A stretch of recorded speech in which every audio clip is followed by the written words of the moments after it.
Bienvenue. Aujourd'hui, on va se pencher sur un concept vraiment au cœur de nombreux textes spirituels, la taqwa. Bonjour.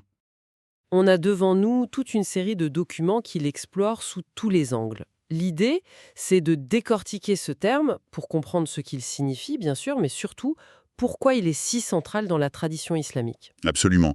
Et ce qui frappe d'emblée, c'est que ce n'est pas juste un mot. C'est une posture intérieure, un véritable mode de vie, en fait. C'est ça. Les textes présentent la taqwa à la fois comme une protection, une source de noblesse, et même la quête de toute une vie. On va voir que ça touche à tout, de nos actions les plus visibles à nos pensées les plus intimes. Parfait. Alors pour bien commencer, j'aime toujours partir du mot lui-même. Taqwa. D'où ça vient? Quelle est la racine? C'est un excellent point de départ. Alors ça vient de la racine arabe vikaye. Vikailler. Oui. Et ça signifie littéralement se protéger, se préserver, se garder de quelque chose. D'accord. L'idée d'un bouclier, d'un rempart en quelque sorte. C'est exactement ça. L'image fondamentale, c'est celle-là, se mettre à l'abri. Et sur le plan religieux, de quoi on cherche à se protéger?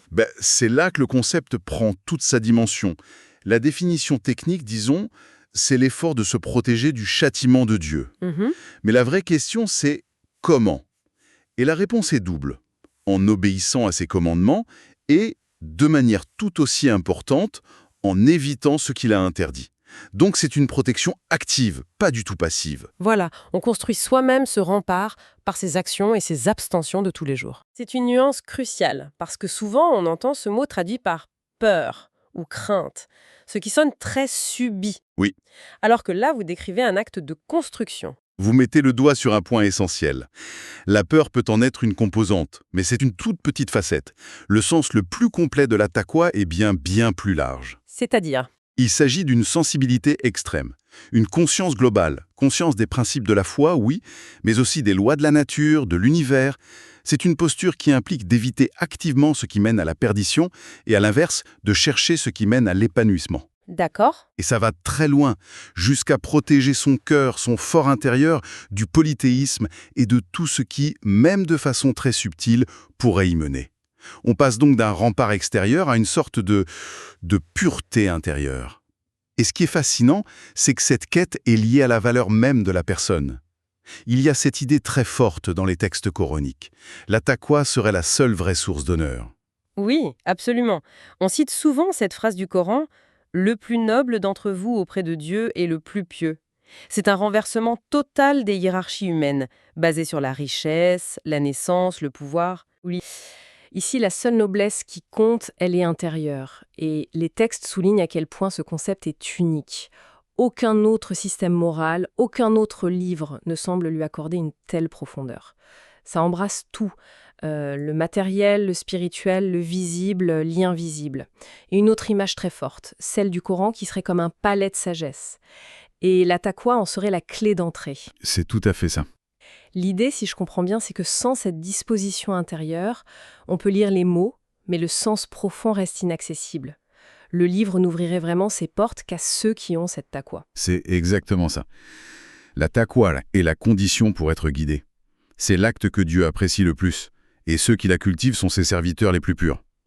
C'est une relation à double sens en fait. Comment ça? La quête de la taqwa ouvre à la compréhension du texte, et la lecture du texte nourrit et approfondit la taqwa. C'est un processus dynamique. Pas un état statique donc. Jamais. C'est une quête sans fin, comme le suggère une autre phrase. Craignez Dieu autant que vous le pouvez. Le « autant que vous le pouvez » montre bien que c'est un effort constant, une aspiration de chaque instant. C'est une vision très élevée, presque intimidante. J'imagine que pour rendre ça plus concret, les sources doivent donner des points de repère. Par où on commence à bâtir cette forteresse intérieure? Oui, heureusement, on passe de l'idéal à la pratique. 2 piliers fondamentaux sont identifiés, ce sont les fondations. Alors quels sont-ils? Le premier, c'est d'accomplir les obligations religieuses, les farces, avec la plus grande rigueur. Pas juste cocher des cases, mais le faire avec conscience et dévouement. Où ça devient vraiment subtil, c'est quand on va au-delà de ces deux piliers. C'est ce qui distingue une piété, disons, ordinaire d'une piété d'excellence. Ah, La vraie taqwa, la piété parfaite, s'intéresse aussi aux petits péchés. Et surtout, de manière encore plus fine, aux choses douteuses. On entre dans la zone grise en quelque sorte. C'est ça, Comment est-ce qu'on navigue là-dedans? Les textes donnent des exemples. précisément. Il y a une parole du prophète Mohammed, paix sur lui, qui est la clé ici. Il dit en substance: le serviteur n'atteint pas le degré de la vraie piété tant qu'il ne délaisse pas certaines choses permises par crainte de tomber dans ce qui est répréhensible. C'est un principe de précaution maximale en fait. On ne s'approche même pas de la ligne jaune. On se crée une marge de sécurité. Voilà. Et une autre parole prophétique développe magnifiquement cette idée. Laquelle? Elle explique que le licite, le halal, est clair, et que l'illicite, le haram, l'est aussi. Mais entre les deux, La zone d'ombre. exactement, des choses ambiguës, douteuses, que beaucoup de gens ne savent pas discerner. Et la recommandation est claire, celui qui s'éloigne de cette zone préserve sa foi et son honneur, et celui qui s'y aventure... Il risque à tout moment de basculer dans l'illicite. L'analogie utilisée est très, très parlante. Ah oui, enfin. Celle du berger qui fait paître son troupeau juste à la lisière d'un domaine protégé, un domaine qui ne lui appartient pas. Forcément, une de ces bêtes va finir par franchir la limite. Exactement. Alors que le berger prudent, lui, il garde son troupeau à bonne distance de la frontière. C'est une image incroyable, ça rend l'idée de zone grise tout à fait tangible. Et la conclusion de cette parole est peut-être la plus importante. Elle ramène tout à l'intérieur de l'individu. Elle dit « Sachez qu'il y a dans le corps un morceau de chair. S'il est sain, tout le corps est sain. S'il est corrompu, tout le corps est corrompu. Et c'est le cœur. » Tout part de là donc. En fin de compte, oui. Ce qui nous amène à une connexion logique. Pour rester loin de cette zone grise, la volonté seule ne suffit pas. Il faut savoir où est la frontière. Donc la piété, c'est pas qu'une affaire de volonté, c'est aussi une affaire de savoir. Vous avez tout compris. Pour éviter le douteux, il faut une bonne connaissance du licite et de l'illicite. Mais au-delà de la connaissance des règles, il faut une culture de la conscience, une connaissance profonde et intime de Dieu. Ce que les textes appellent marifé. C'est cette connaissance-là qui affine la boussole morale intérieure. Oui. C'est elle qui permet de sentir intuitivement où est le danger. Et là, on voit comment tout se connecte. Les sources mettent en lumière deux idées du Coran qui se répondent. D'un côté, on l'a dit, le plus noble d'entre vous est le plus pieux. La noblesse est liée à la taqwa. Et de l'autre, une phrase qui dit « Parmi ses serviteurs, seuls les savants craignent vraiment Dieu ». La crainte révérentielle, elle, est liée au savoir. Exactement. Et ces deux idées se renforcent dans un cercle vertueux. La taqwa, cette conscience, se transforme en noblesse, en honneur. D'accord. Et en parallèle, le savoir profond, ce qu'on appelle l'elm, se transforme en respect, en cette crainte révérentielle qui n'est pas une peur qui paralyse, mais une admiration immense qui inspire la prudence. Donc plus on connaît Dieu, Plus on développe cette conscience protectrice, la taqwa. Et plus on a cette conscience, plus on cherche à approfondir sa connaissance. Le savoir nourrit la piété, et la piété donne son vrai sens au savoir. c'est très clair. Pour rendre ça encore plus concret, il me semble qu'il y a une liste de dimensions de la taqwa qui est proposée. Presque un guide pratique. En effet, on trouve une liste de 11 dimensions qui donne un portrait très complet de ce que c'est de vivre avec la taqwa. On peut peut-être les parcourir? Oui, allons-y. Alors, la première, c'est de s'éloigner de tout ce qui n'est pas Dieu. L'idée, c'est de ne rien laisser prendre sa place dans le cœur. Un focus unique donc. Voilà. La deuxième, c'est de respecter scrupuleusement les préceptes. On revient à nos piliers de base. D'accord. La troisième était intéressante. Éviter les extrêmes. Le fatalisme total d'un côté, qui nie notre responsabilité, et l'idée d'un libre arbitre absolu de l'autre, qui nierait la souveraineté de Dieu. Trouver un juste milieu, une position équilibrée. C'est ça. Ensuite, le quatrième point, rester constamment en alerte contre ce qui éloigne de Dieu. Et le cinquième, très lié, être vigilant face au plaisir de l'ego qui pousse à désobéir. C'est le rôle du garde-frontière permanent, pour reprendre l'image du berger. Exactement. Ne jamais s'endormir près de la limite.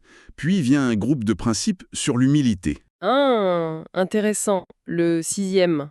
Attribuer toute chose, matérielle ou spirituelle, à Dieu, sans rien s'approprier. Nos succès, nos talents, ne sont que des dépôts.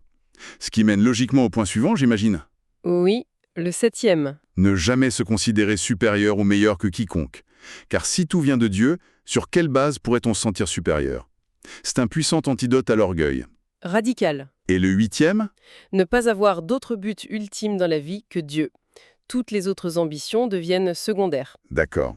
Ça, c'est pour l'humilité. Il nous en reste 3. Oui. La 9e? Se soumettre au guide parfait, le prophète Mohammed pèse sur lui comme modèle de vie. Le modèle à suivre. Voilà. La 10e, c'est de renouveler sa vie spirituelle par l'étude et la méditation constante des signes de la création. Voir le divin dans le monde qui nous entoure. Apprendre à lire le monde différemment. Et la 11e et dernier item, c'est un outil très concret. Faire du souvenir de la mort un principe directeur de sa vie. Ce n'est pas un peu morbide ? Non, l'idée n'est pas là. C'est d'utiliser la conscience de notre finitude pour réaligner constamment nos priorités sur ce qui compte vraiment.